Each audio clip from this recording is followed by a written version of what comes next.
should be the picture of church. Dapat pamilya po tayo. Church is not just, it's more than a place to go to. It's a family that we belong to.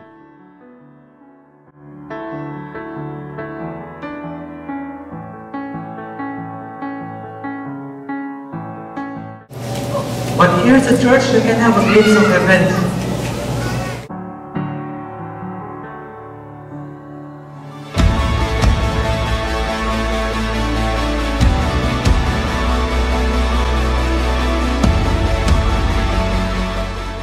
I pray, Father, sa tatagong niya tayo may sabot-abot.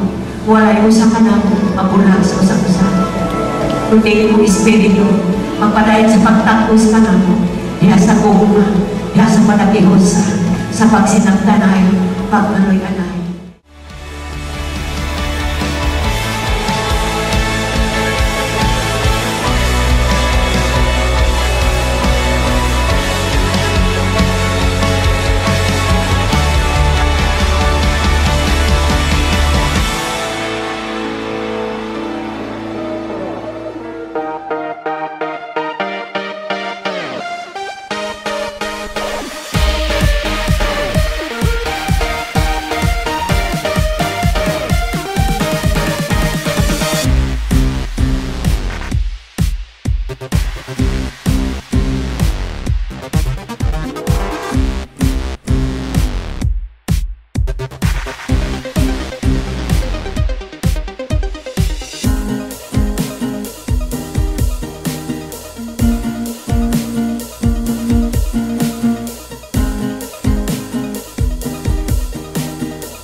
Normal sa simbahan na naibakante ng lingkuranan.